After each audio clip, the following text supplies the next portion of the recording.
Hey everyone, it's Gabriel here again, and it's been a while since I posted a longer video on YouTube, and I've just been very busy scaling my company and dealing with a lot of challenges recently, especially getting people to do the things I want them to do. And it's so weird. Sometimes, it doesn't mean that you are paying someone and they're your employee. It means that they will actually do what you tell them to do.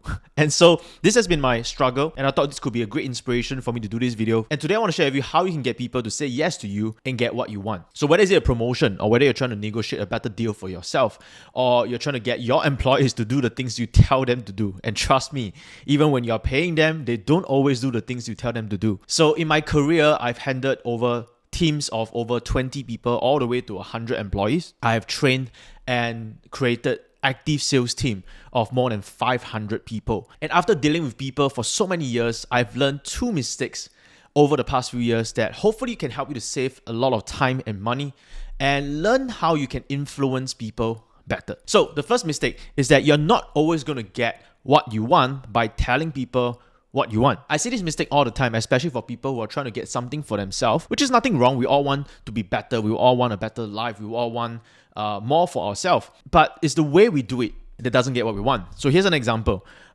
Very common for employee to be asking for a promotion or pay. And I remember there was this person who was talking to me about how he wanted a promotion or he wanted a pay. And it's not that I'm against giving promotion and pay. In fact, we have many times given promotion and pay raise, even when people don't ask for it. But in this particular case, this person comes to me and he was just talking about what he wants, right? He's talking about how, his family is not doing well, or, he's feeling stuck in life. He's doing this, he's feeling that. And it's just all about him.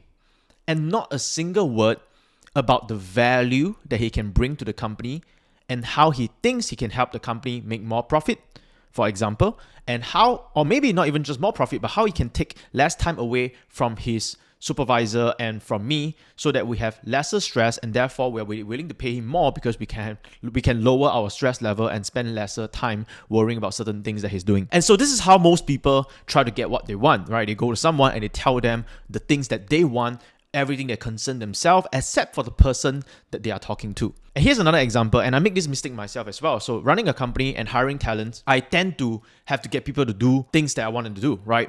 But the thing is that talented people always tend to want to do things their own way. And sometimes just telling them what to do doesn't necessarily mean that they will actually do it. So here's an example. So there was this time where our company had this communication issue with our clients.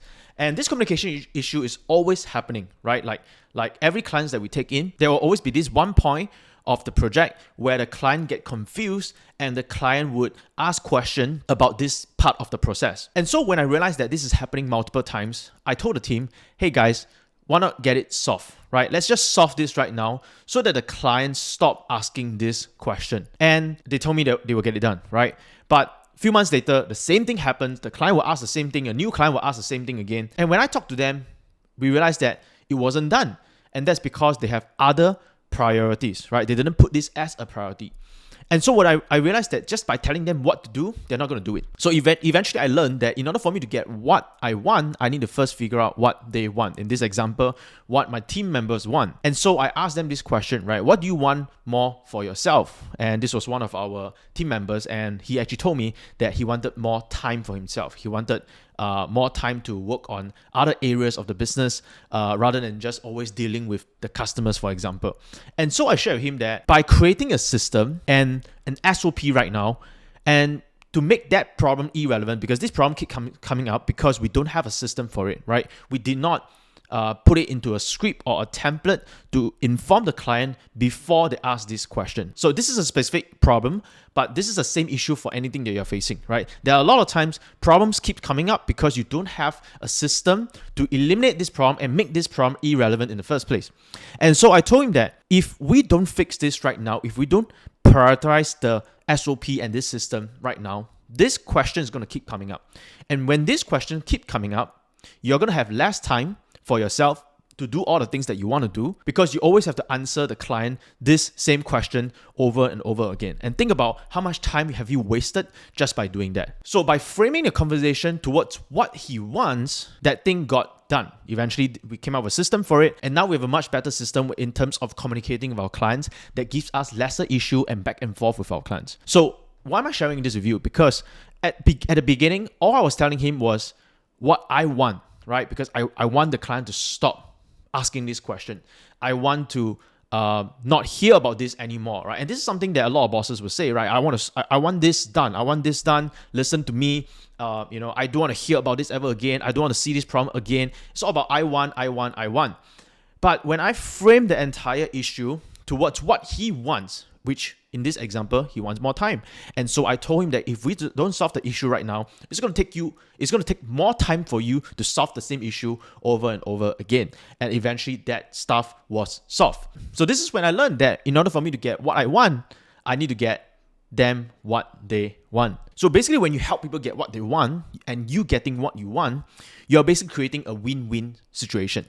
And so in every situation that you're facing, any challenges in terms of communication, when you're not able to convince someone to do what you want them to do, think about how you can make this a win-win. Think about how you can frame the question and this topic towards getting them what they want, right? Because most people are thinking about themselves, okay? And so you can use this for any situation. Here's an example of the previous situation I was talking about when asking for a promotion, right? So instead of going to your boss and asking for a promotion based on what you want, first of all, do your research, right? Think about what your boss wants, okay? And it could be they want to make more money, right? Which most bosses want to do. Sometimes it doesn't mean that your boss just want more money. It could be they just want to work lesser time, or maybe they're having a huge, high stress level right now. How can you help them to lower their stress? Which comes to my next point later on not assuming what they want. But let's take this example that you know what your boss wants, which is they want to be able to generate more profits for the company. And so, for example, instead of going to your boss and asking for a promotion by saying that, by telling him what you want, let's say if you are a designer, okay? Let's say you're a designer and you are designing for this company who's an agency who sells to client design work, for example, right? So replace design with anything else you're doing, right? Copywriting, video editing, it could be, accounting, whatsoever. Replace design with something else you're doing. Here's an example, okay? So if I can say to my boss, if I can help you to reduce the time needed to produce a design by 50%, do you think that's valuable? If I can do that for you. And if I can do that for you, it means that you can take in 2 times more project without the need to increase your manpower. Because right now, this is how much we can do. But if I can formulate a system and a framework to reduce our time to produce the same quality of design by 50%, this means that you can sell 2 times, you have 2 times more output, which means that you can sell more clients and you can take in more clients and you can be 100% more profitable, right? So you ask them, is this valuable to you? All right. And if I can do that, will it justify a 20% increase in my salary? Because by doing this, I can help you to increase your profit by 100%, and therefore I'm only getting paid an additional 20%. Do you think that's justifiable? And so by doing this, okay, you frame it in a way that you are helping your boss to get what he wants rather than going to the table and just talking about what you want. So most of the time, reasonable boss will appreciate this approach rather than the other approach, okay? But of course, you always get very rare situations where you might have boss that say, oh, you're supposed to do that. You're supposed to reduce the work by 50%. You're supposed to reduce the time taken by 50%. That should be your job, right? So there will be some over-demanding bosses like that. So therefore, if you have a boss like that in this kind of culture, you might really want to rethink the place that you're working at, right? But let me just tell you upfront, most bosses who are great leaders, that's the reason why you need to pick the right culture when you decide to work in some place. Most bosses will appreciate, like I can say for myself, I would also appreciate someone coming up to me in this manner rather than coming up to me and just telling me what they want. Okay, so this leads me to mistake number 2. Don't assume people want what you want, right? Don't even assume what you think they want, right? Find out what they want first before you even enter a negotiation, before you even have a talk with someone to get them to do the things that you want them to do. So here's an example again. Earlier, I was talking about how when you are going to a negotiation of a promotion, you need to know what your boss wants. Sometimes your boss doesn't want to make more money. And this is very true, right? I have been in situations in my life. In fact, even today, right? I don't really want to make more money. More money is great, right? Of course, we want to scale the company. I want to make more money now so that I have more opportunities for my team. But when you come to me and you negotiate with me just to make more profits for me, it may not necessarily be my hot button right now, because right now I am facing a lot of stress. Okay, I'm facing a lot of internal, challenges when it comes to creating systems, when it comes to having to do a lot of hands-on work. Recently, I had to do some of the copywriting work myself, and these are things that happen when there are lack of systems and or lack of people following the systems. And so I'm facing a lot of issue where I have to spend a lot of time managing all the internal challenges that we have. And so to me right now, making more money is not the main thing. I want to have more time. Okay, like I don't mind making lesser money, but I have more time because I already have more than enough money than I need. And so if you can first find out what I'm facing. For example, I'm facing a lot of stress right now, and you can come to me, you can present to me a way for me to reduce my stress because of what you do.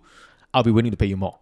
Does it make sense? If you can take away certain things away from my plate, I'll be willing to pay you more. It's not just because of profit. And so this is the reason why we should never assume what people want. And this is what we do all the time. We think that we want something. For example, we want more money. And so we assume, we go to a negotiation table and we speak to someone and we assume that this person wants money. So here's an example. I give an example. The truth is that I started out as a very money motivated person.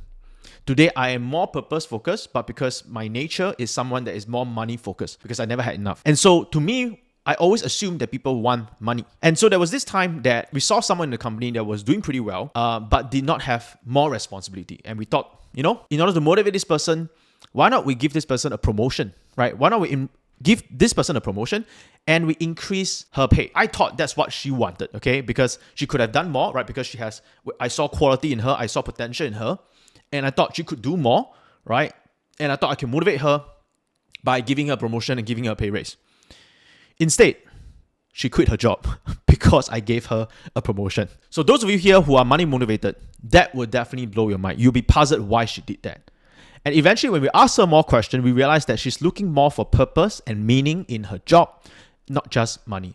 So have I went to her? Now, I'm not saying that money is not the main thing here, but have I went to her and find out that what she wanted in the first place, which is more meaning and purpose, I could have presented her that this promotion will give her more meaning and purpose rather than just the money. And the money will be a secondary benefit just to seal in the reason why this promotion could be good for her. So that assumption cost us employee that we felt that could have the potential to rise even higher. So always listen to what people want first before you make an offer to them. And in order to know what people want, it's really just simply asking questions, simple questions, and then listening, right? It can be as simple as, what do you want, right? So what do you want more in this company, right? What do you want in order for you to stay in this company? What can we do to make you feel more valued? Or it can be as simple question as, what are you not getting, right? What kind of support do you think that is lacking in this company? What kind of support do you think is lacking in our family? What do you want to see more from me as a husband, right? That's a question that I ask my wife all the time. Don't assume what they want, because what we want may not necessarily be what they want. Then, when you know exactly what they want, when you have clarity on that, offer them something that gives them what they want. And that's how you get what you want. So, in summary, always create a win-win situation. Don't approach a conversation or a negotiation trying to get what you want by telling people what you want. Okay, always approach in a manner of helping them to get what they want. And a lot of times it's just reframing that situation or that challenges in a way that benefits them instead of just benefiting yourself. The second one is, don't assume that people want what you want. Always ask, always clarify, so that there is no assumption here, and assumption is the biggest reason why relationship crumbles. So I hope that you have gained something valuable from this video itself. If you have enjoyed this video, please remember to give me a thumbs up and subscribe to this channel for more video like this. And don't forget to comment in the comment section what's your biggest takeaway, and I'll be replying every single one of them. So that's all I have for you guys. Bye for now.